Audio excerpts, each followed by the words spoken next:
D'abord, je voudrais informer au nom des forces armées de la République démocratique du Congo, je voudrais informer l'opinion que de manière autonome et souveraine, les forces armées de la République démocratique du Congo mènent depuis toujours des opérations sur le sol congolais avec en toile de fond l'obligation d'éradiquer de manière définitive tous les groupes armés qui écument la paix sur le sol congolais, particulièrement à l'est de la République.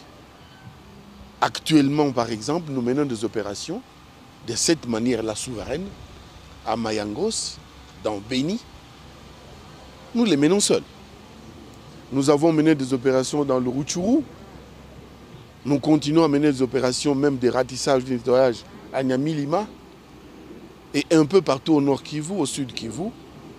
Et ces opérations, nous les menons de manière autonome, de manière souveraine, avec nos ressources, les ressources que le peuple congolais a mises à notre disposition et continue à mettre à notre disposition parce que nous sommes à son service et dans le cadre de la redevabilité, nous devons dire à notre peuple comment nous le faisons.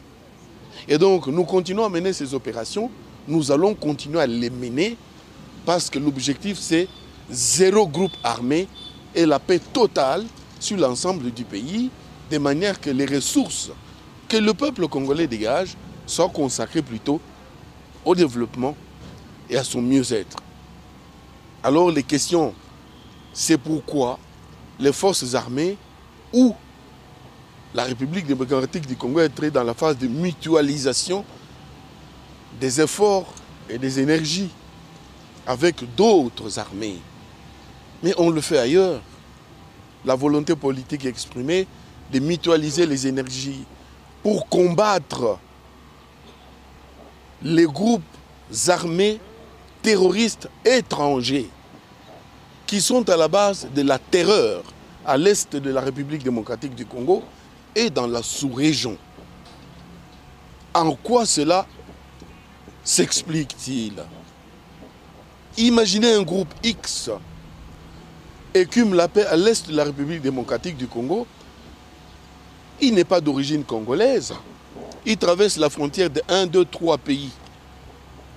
Et les armées de ces pays se ressentent, s'organisent et décident, en exécution de la volonté politique exprimée par des chefs d'État de ces pays-là, de se mettre ensemble pour traquer cet ennemi, non pas sur le sol congolais, mais chaque armée restant sur son territoire et l'armée congolaise menant le leadership sur le sol congolais. De manière que si cet ennemi est traqué sur notre sol et qu'il veut traverser pour aller dans son pays ou dans un autre pays, donc un ennemi transfrontalier, il est pris en charge simultanément par les forces armées de la République démocratique du Congo et par l'armée du pays X ou du pays Y.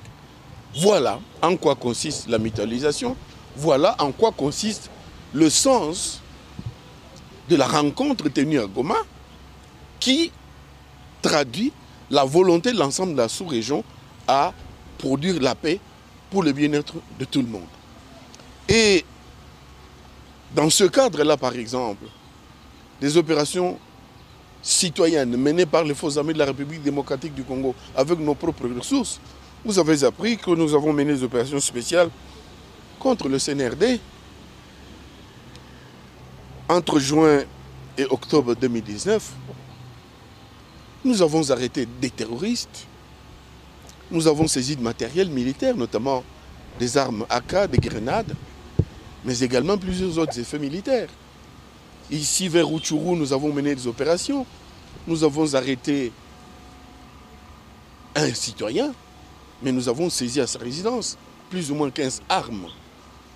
Toutes ces opérations de nettoyage menées par nous-mêmes montrent notre capacité, notre autonomie stratégique pour assurer notre peuple que nous avons non seulement la capacité, mais également l'expertise militaire.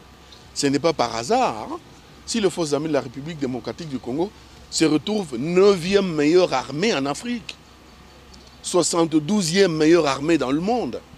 Ce n'est pas parce que nous avons des beaux yeux, ou ce n'est pas parce que nous avons des grosses têtes, Mais c'est tout simplement parce qu'au plan professionnel militaire, nous avons mené des opérations qui ont abouti à des résultats probants. Et le monde entier, même ceux qui ne croient pas en l'armée congolaise, ceux qui regardent notre progression, ont vu comment nous avons mené ces opérations et à quels résultats on a abouti. C'est ainsi qu'ils ont décidé de nous mettre 9e, de nous proclamer 9e meilleure armée en Afrique. 72e dans le monde. Voilà pourquoi nous rassurons notre peuple que nous avons les capacités, nous avons la logistique et nous avons des hommes suffisamment formés, bien formés, capables de mettre fin à l'aventurisme, à l'activisme terroriste des inciviques congolais, mais également des étrangers qui ont choisi de venir produire l'insécurité chez nous au lieu de rester chez eux tranquillement. Voilà, messieurs et dames de la presse, pourquoi je vous ai appelé, pourquoi les forces armées de la République démocratique du Congo vous donnent ces assurances, vous donnent ces informations pour que vous sachiez que la mutualisation, encore une fois je reviens, la mutualisation des ressources, c'est le partage des renseignements, c'est le partage d'informations, c'est la décision de prendre et d'agir simultanément les uns sur leur propre territoire, nous sur notre territoire, à la chasse ou en train d'éradiquer ou de combattre, de mener des opérations pour combattre et éradiquer les groupes armés étrangers qui écument la paix à l'est du pays et dans la sous-région. Merci.